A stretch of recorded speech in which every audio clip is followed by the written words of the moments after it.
Welcome to Venky pen works.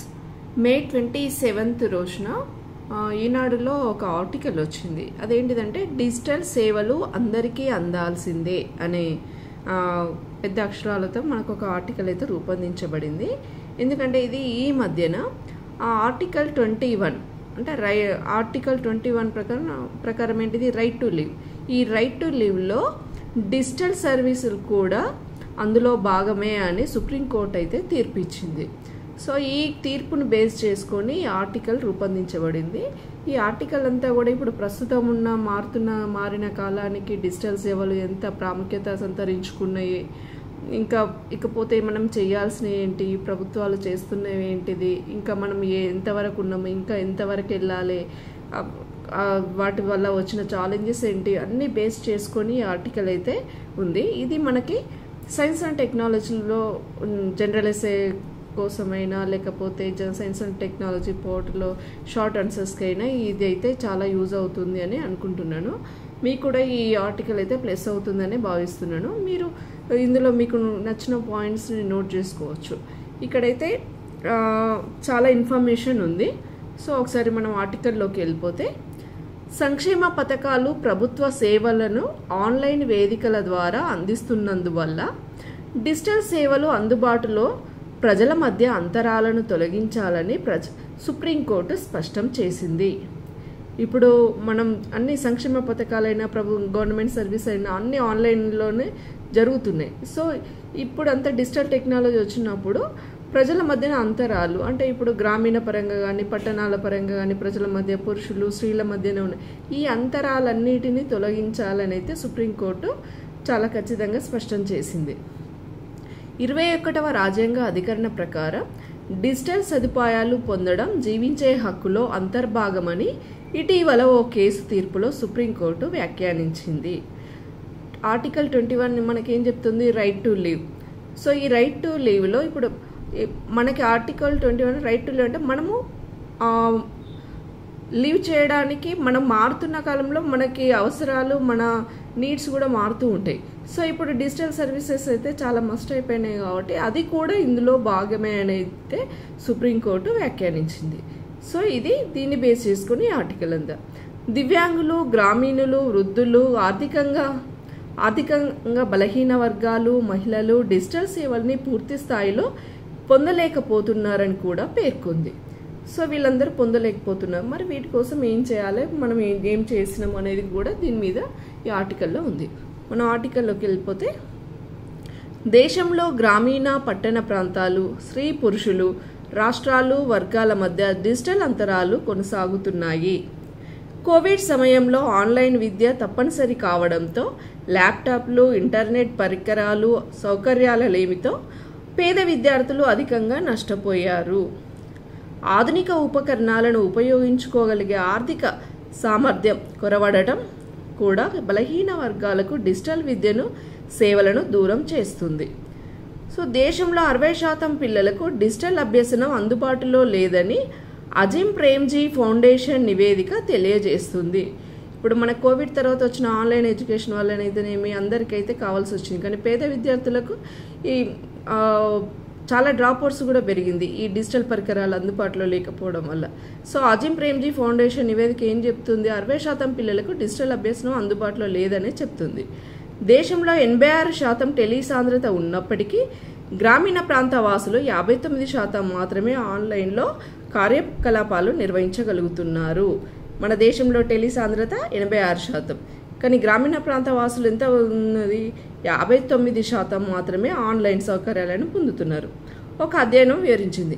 మరోవైపు గ్రామీణ పట్టణ ప్రాంతాల మధ్య ఒకప్పుడు అధికంగా ఉన్న డిజిటల్ అంతరం క్రమేణా తగ్గుతుందని జాతీయ గణాంక సంస్థ NSO నేషనల్ స్టాటిస్టికల్ ఆర్గనైజేషన్ ఇది ఏం చెప్తుందట, అంతరం అనేది తగ్గుతుందని ఇది NSO చెప్పింది.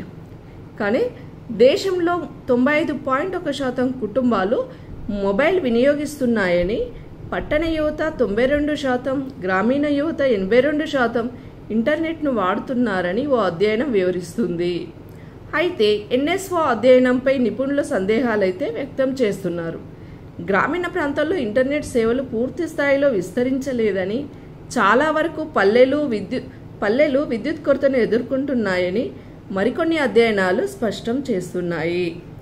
డిజిటల్ అక్షరాస్యతలో ఉత్తరాది కంటే దక్షిణాది రాష్ట్రాలు ముందంజలో ఉన్నాయి. ఈ విషయంలో గ్రామీణ పట్టణ ప్రాంతాల మధ్య వ్యత్యాసం తక్కువగా ఉన్న రాష్ట్రం కేరళ. గ్రామీణ పట్టణ ప్రాంతాల మధ్య వ్యత్యాసం తక్కువగా ఉన్న రాష్ట్రం ఏంటిది? కేరళ. ఉత్తరాది రాష్ట్రాల కంటే దక్షిణాది రాష్ట్రాలే ఈ విషయంలో ముందంజలో ఉన్నాయి. ఆంధ్రప్రదేశ్ దేశంలోనే అత్యల్ప డిజిటల్ అక్షరాస్యత రేటును కలిగి ఉంది. ఇట్లాంటి పాయింట్స్ మనకు బిట్ క్వశ్చన్స్కి రావడానికి స్కోప్ ఉంటుంది. టీ ఫైబర్ ప్రాజెక్టులో భాగంగా ఈ ఏడాది చివరి నాటికి 300 రూపాయలకే ఇంటర్నెట్ కనెక్షన్ ఇచ్చే దిశగా తెలంగాణ ఫైబర్ గ్రిడ్ కార్పొరేషన్ సన్నాహాలు చేస్తుంది. ఈ ఏడాది అంటే 2025 చివరి నాటికి మన తెలంగాణ రాష్ట్రం 300 రూపాయలకే ఇంటర్నెట్ కనెక్షన్ ఇచ్చే దిశగా చూస్తుంది. ఎందుకంటే మెయిన్గా ఇంటర్నెట్ సౌకర్యాలు లేకపోవడం వల్లనే ఈ డిజిటల్ సేవలు అనేది చాలా బ్యాక్ అవుతున్నాయి. సో మనకి ఇది కల్పిస్తే గ్రామాలలో ఎక్కువగా కూడా అందుబాటులోకి వస్తుంది. సో ఇంకా ముందుకెళ్తే మన దేశంలో స్త్రీ పురుషుల మధ్య డిజిటల్ అంతరం ఎక్కువగానే ఉంది. దేశంలో 79% పురుషుల దగ్గర మొబైల్ ఫోన్ ఉండగా ఆ సౌకర్యం 63% మహిళలకే ఉన్నది. అంటే దేశంలో 79% పురుషుల దగ్గర ఉంటే 63% మాత్రమే మహిళల దగ్గర ఉంది. ఈ అంతరం లింగ అసమానతలను పెంచుతుంది. ఎట్లా పెంచుతుంది? మహిళలకు సమాచార ఆర్థిక అవకాశాలను అందకుండా చేస్తుంది. సో ఇప్పుడు వాళ్ళ దగ్గరే ఉండడం వల్ల మహిళలకు ఏమవుతుంది? ఫోన్పే ఇట్లాంటి ఆర్థిక సహకారం కానీ సమాచారం ఇన్ఫర్మేషన్ కూడా అందకుండా చేస్తుంది. సో వీళ్ళ దగ్గర కూడా ఈక్వల్గా చేసినప్పుడే ఈ అంతరం అనేది పూడకపోతుంది. ఇది వారి పురోగతికి విఘాతంగా మారుతుంది. 1000 రూపాయలు వెచ్చించి డిజిటల్ పరికరాలను కొనగలిగే స్తోమత లేకపోవడంతో డిజిటల్ అంతరాలు మరింతగా పెరుగుతున్నాయి. అంటే డిజిటల్ పరికరాల కాస్ట్ కూడా ఎక్కువ ఉండడం, అంటే సామాన్య ప్రజానికానికి అందుబాటులో లేకపోవడం కూడా ఈ డిజిటల్ అంతరాలు అనేవి పెరిగిపోతున్నాయి. ఇది దేశంలో ఆర్థిక సామాజిక అసమానతలను సృష్టిస్తుంది. మరోవైపు ఇంటర్నెట్లో విషయాలన్నీ ఎక్కువగా ఇంగ్లీష్లోనే ఉండడంతో ఆ భాషపై పట్టు లేని వారు డిజిటల్ సౌకర్యాలను వాడలేకపోతున్నారు. అంతే కదా, ఇది మెయిన్గా మన దేశంలో చదువుకున్న వాళ్ళు గ్రామాల్లో కానీ లిటరసీ రేట్ ఇంకా పూర్తి స్థాయిలో లేదు. ప్లస్ మనకి ఇంగ్లీష్లో ఉండడం వల్ల కూడా అదంతా కూడా అర్థం చేసుకోలేకపోవడం కూడా ఇది ఒక ప్రధానమైన కారణమవుతుంది. సీనియర్ సిటిజన్లు కూడా ఈ సాంకేతికతను వాడే సామర్థ్యంలో పూర్తిగా వెనుకంజలో ఉన్నారు. సీనియర్ సిటిజన్లు వాళ్ళకి ఏం తెలియదు కదా, అసలు చిన్న మొబైల్ ఫోనే పట్టుకోవడం తెలియకపోయేది. ఇప్పుడు ఏకంగా చిన్న మొబైల్ ఫోన్ నుండి ఆపరేటింగ్ తెలియదండి, స్మార్ట్ ఫోన్కి వచ్చి వాటిని ఎట్లా యూజ్ చేయాలి, డిజిటల్ ఎకాడమీ ఇదంతా కూడా వాళ్ళకి తెలియదు. ఇట్లా ఈ మధ్యన జరుగుతున్న సైబర్ క్రైమ్స్ మోసాలలో కూడా వాళ్ళే ఎక్కువ బాధితులు అవుతున్నారు. సైబర్ మోసాలకు ఎక్కువగా బలవుతున్న వృద్ధులకు డిజిటల్ రక్షణ తక్షణ అవసరం. వారిని ప్రమాదాల నుంచి కాపాడటానికి మెడికల్ అలర్ట్ పరికరాలు, హెల్ప్ బటన్లు, ఫాల్ డిటెక్షన్, వాయిస్ కమాండ్లు, మందుల రిమైండర్లు, మోషన్ సెన్సర్లు వంటి ఉపకరణాలను పలు స్టార్టప్లు అందుబాటులోకి తెచ్చాయి. అంటే సీనియర్ సిటిజన్స్కి సంబంధించిన వాళ్ళు సెల్ఫ్గా చేసుకోవడానికి సంబంధించిన పరికరాలను అయితే స్టార్టప్లు అంకురాలు అయితే వాళ్ళకి అనుకూలంగా తీసుకొచ్చినట్టు. ఈ క్రమంలో సీనియర్ సిటిజన్లను వివిధ యాప్ల వినియోగంపై శిక్షణ ఇవ్వడం అవసరమని కొన్ని స్టార్టప్ల నివేదికలు చెప్తున్నాయి. ఇప్పుడు వాటిని రూపొందించగానే సరిపోదు కదా, వాటిని అంతా కూడా సమాజంలోకి తీసుకురావాలి. ఎట్లా ఉపయోగించాలి ఏంది అని సీనియర్ సిటిజన్లకు అందుబాటులోకి తీసుకురావాలి. వాటి ఉపయోగం, వాటి వాడకం అవన్నీ చెప్పినప్పుడే ఆ యాప్ల ఉపయోగం అనేది ఉంటుంది.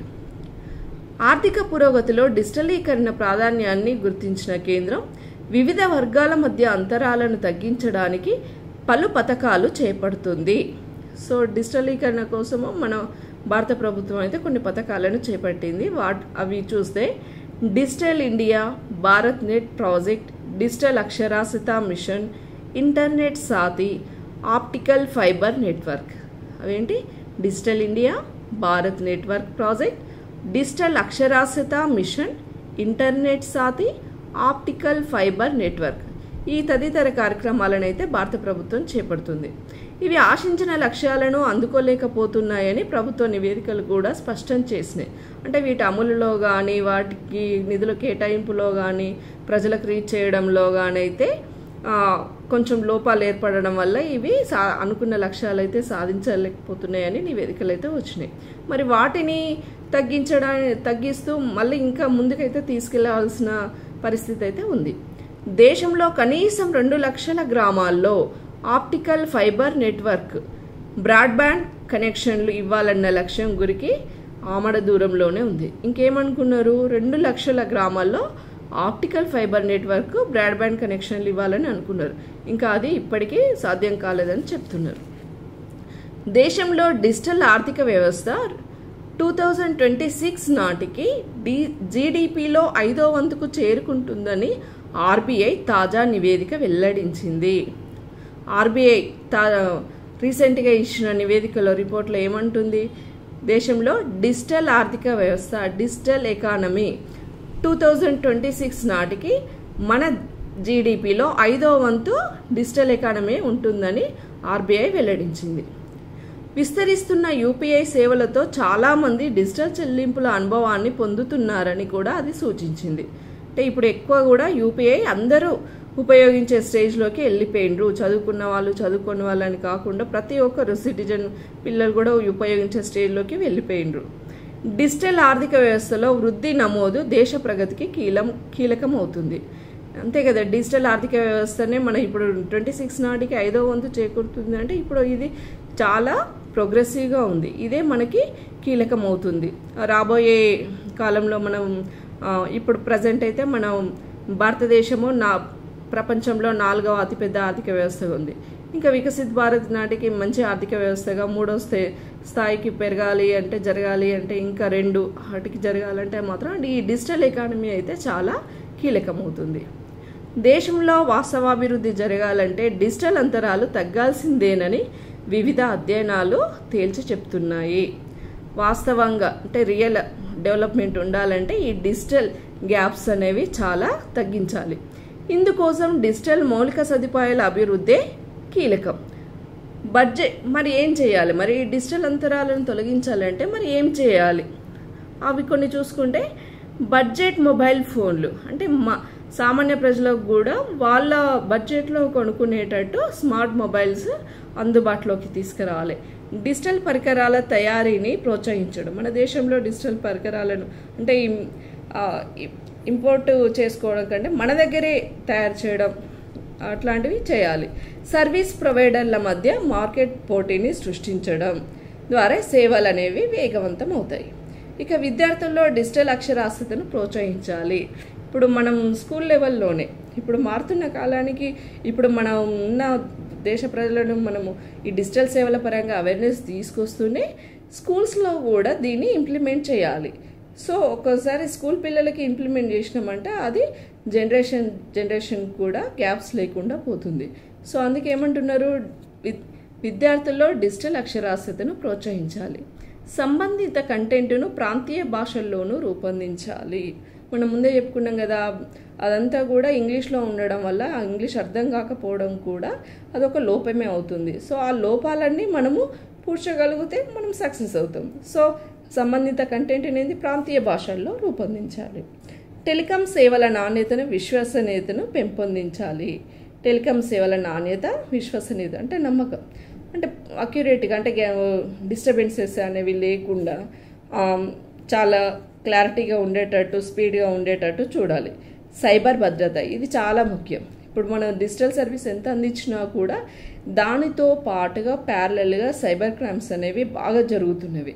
సో ఇటువంటి బారిన పడకుండా ఉండడానికి మనకైతే ఈ సైబర్ భద్రత, సైబర్ సెక్యూరిటీ అయితే చాలా అవసరం. దీన్ని చాలా కలిగించాలి. సమాచార గోప్యత ఇది కూడా సైబర్ భద్రత, సమాచార గోప్యత, ఇన్ఫర్మేషన్ హిడెన్ అనేది లేకుండా పోతుంది. సో ఇది కూడా మనం కల్పించాలి. ఇలాంటి సవాళ్ళను ఎదుర్కోవడానికి మరి ఇవన్నీ సవాళ్ళు, ఈ సవాళ్ళను మనము ఎదుర్కోవాలి. ఇవి ఎదుర్కోవాలంటే ఏం కావాలి? సమర్థవంతమైన యంత్రాంగం కావాలి, సాంకేతికత కూడా మనకు కావాలి. మోసపూరిత యాప్ల విస్తరణను అడ్డుకోవాలి. ఇప్పుడు మనకి చాలా కూడా ఫేక్ యాప్స్ వస్తున్నాయి. ఈ ఫేక్ యాప్ ఓపెన్ చేయగానే కూడా మనకి అందులో ఉన్న మన అకౌంట్లో ఉన్న డబ్బులు పోవడం ఇట్లాంటివి చాలా జరుగుతున్నాయి. దేశవ్యాప్తంగా చాలా ఇప్పుడైతే ఇది చాలా జరుగుతుంది. ఈ యాప్ల విస్తరణను ఎప్పటికప్పుడు అడ్డుకుంటూ ఉండాలి. గ్రామాల్లో విద్యుత్ సరఫరాలో అంతరాయం తలెత్తనీయకూడదు. మనకు పట్టణాల్లో కంటే గ్రామాల్లో అయితే ఎప్పటికీ కరెంటు డిస్టర్బెన్స్ ఉంటుంది. సో అది లేకుండా చూసుకోవాలి. ఇంకా అక్కడ ఇంటర్నెట్ సేవలు, ఉపకరణాలు అందరికీ కూడా అందుబాటు ధరల్లో ఉండాలి. గ్రామీణ ప్రాంతాల్లో ఆప్టికల్ ఫైబర్ నెట్వర్క్ ద్వారా కనెక్టివిటీని మెరుగుపరచాలి. ఆప్టికల్ ఫైబర్ నెట్వర్క్ మనకి ఇదొకటి కార్యక్రమం ఉంది కదా, దాని ద్వారానైతే గ్రామాల్లో కనెక్టివిటీని పెంచాలి. ఇంటర్నెట్ లేకుండా విద్యార్థులు, యువత అవసరమైన సాంకేతిక సంబంధిత నైపుణ్యాలని పెంపొందించుకోలేరు. ఇదంతా డిజిటల్ సర్వీస్ జరగాలంటే మెయిన్ కీలకమైనది ఏంటిది? ఇంటర్నెట్. ఇదే లేకపోతే ఏది జరగదు. సో ఈ ఇంటర్నెట్ అనేది అందరికీ అందుబాటులో ఉండే విధంగా మనమైతే కల్పించాలి. వారికి వేగవంతమైన ఇంటర్నెట్ను అందించాలి. స్పీడ్ కూడా ఉండాలి. సేవల అందుబాటులో అసమానతలను తొలగిస్తేనే సో ఇట్లాంటి ఈ సర్వీసులన్నీ కూడా అందరికీ అందుబాటులో అందరికీ రీచ్ అయ్యేలాగా మనం కల్పిస్తేనే అసమానతలన్నీ కూడా తొలగిపోతాయి. అప్పుడు ఏం జరుగుతుంది? ఆటోమేటిక్గా ఆర్థిక పురోగతిలో డిజిటల్ వ్యవస్థ అనేది కీలక భూమికగా పోషించగలుగుతుంది. 2026 నాటికి మన జీడిపిలో 5వ వంతు షేర్నైతే ఇది డిజిటల్ ఆర్థిక వ్యవస్థ చేకూర్చగలుగుతుంది. సో ఈ ఆర్టికల్ అయితే డిజిటల్ సర్వీసెస్ మీద ఉంది. ఎందుకు ఇచ్చిండ్రు ఇది ఆర్టికల్? మనకు రీసెంట్గా సుప్రీంకోర్టు తీర్పును బేస్ చేసుకుని ఇచ్చిండ్రు. సుప్రీంకోర్టు ఏమనేది? ఆర్టికల్ 21 ప్రకారము రైట్ టు లివ్లో డిజిటల్ సర్వీసులు కూడా ముఖ్యమే, అది కూడా అందరికీ అందాలే అంతరాలు లేకుండా అనేది ఒక కామెంట్ అయితే చేసింది. ఆ కామెంట్ దృష్టిలో పెట్టుకొని ఆర్టికల్ వచ్చింది. ఇదైతే సైన్స్ అండ్ టెక్నాలజీలో జనరల్ ఎస్ఏకి చాలా ఉపయోగపడుతుంది. మీకు ఈ ఆర్టికల్ ప్లస్ అవుతుందని అనుకుంటున్నాను. Thank you.